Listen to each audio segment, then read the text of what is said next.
As promised, this will be the last video on Shatta Wale's ongoing case with the Economic and Organized Crime Office and the FBI concerning the yellow Lamborghini.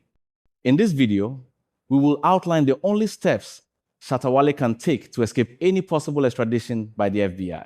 We can confirm to everyone watching that the feds are actively considering such a move, and they are very eager to make it happen if given the chance.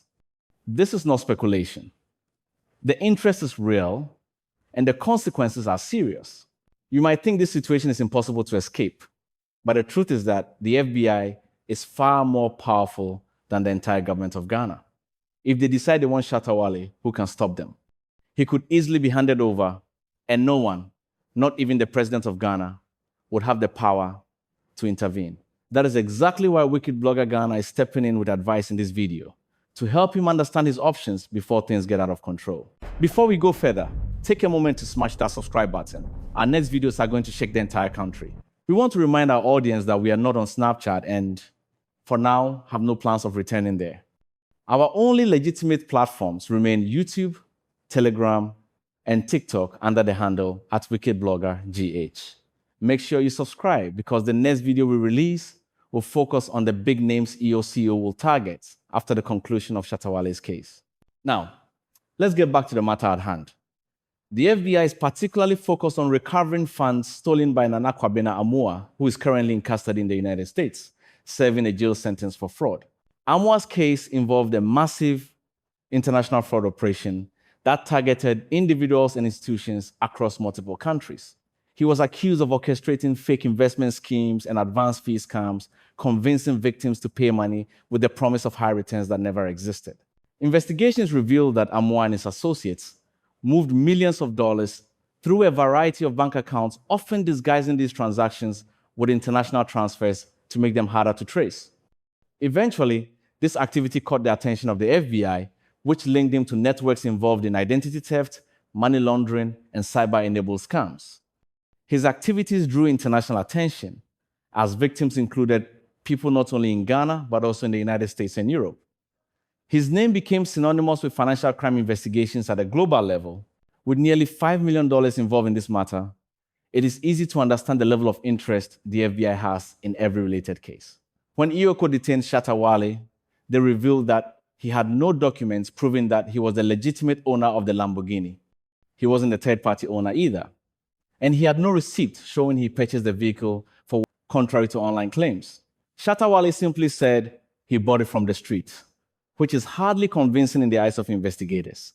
EOCO further disclosed that Shatta Wale had a customs declaration in his possession that bore the name of Nana Kwabena Amuah, who is currently in prison. This document is the direct link the FBI sees between Shatta Wale and Amuah. Since the FBI is determined to recover Amuah's assets and ensure victims are compensated, this alone could justify a demand for Shatta Wale's extradition. Should that happen, the authorities could launch a full-scale investigation, charging him with conspiracy and possession of stolen goods, which carries a maximum sentence of 5 to 10 years. Given the direct connection through the customs declaration, Shatta Wale cannot easily escape this predicament. Denying the link will not erase the evidence, and it puts him at the center of serious international scrutiny. After days of consulting with top criminal lawyers in New York, who asked to remain anonymous, and discussions with other high-profile lawyers in Ghana, who defend well-known figures, we learned the only possible plan Shatta Wale could follow. Without following this strategy, he risks being shipped to the United States like a bag of cocoa and jailed with no mercy, all to send a public message that the FBI can pursue anyone, even a popular celebrity. Here are the 5 solid strategies the lawyers recommended. These are the only realistic ways Shatta Wale could challenge the FBI's extradition demand through EOCO. Even with these, he still requires a skilled legal team to argue effectively. 1.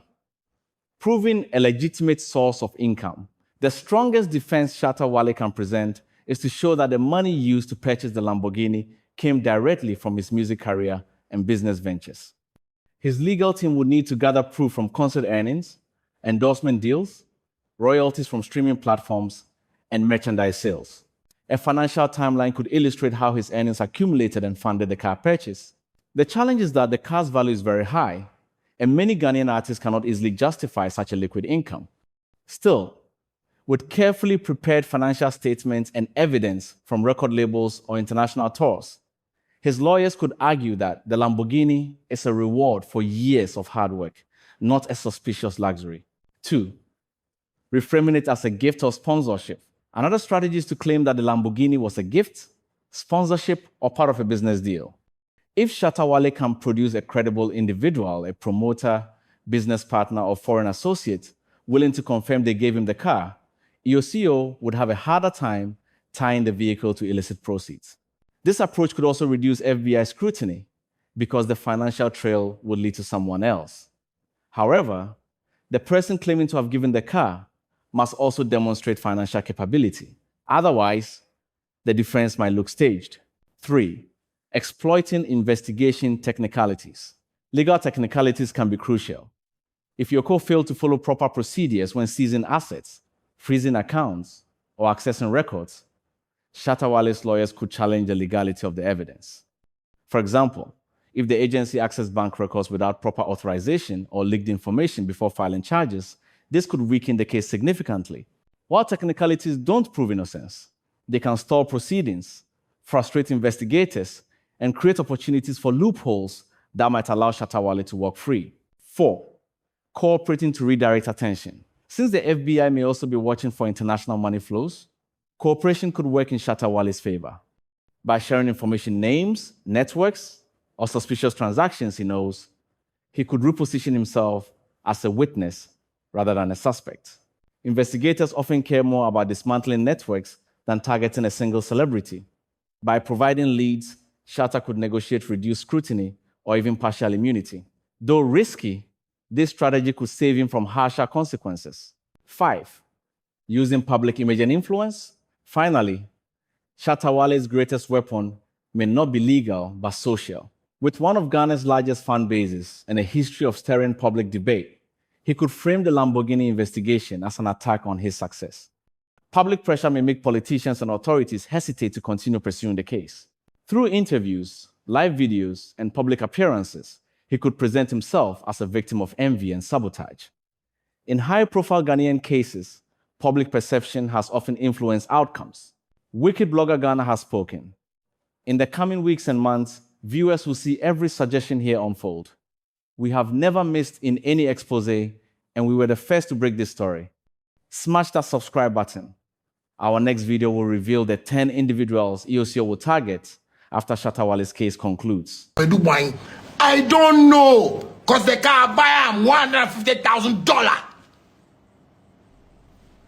Oh, Charlie. You see, after this thing, Remacha, I will leave the car for you people. Don't come to my house. Don't come to my house. Make nobody say they invite me. That boy, I buy new Lamborghini. My music, the way they tire. Where this country, did they do me for here? One day, me too, I go wake up, Me too, I go wake up. And we go chop president for this country. One day. Oh, after this matter, Remacha, after this matter, I leave this matter for you. Don't even try and say they invite me. Like go be Yama from Ghana. Because this car matter, where they talk about, and you did.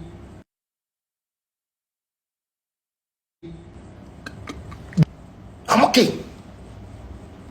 For the office, the things you tell me.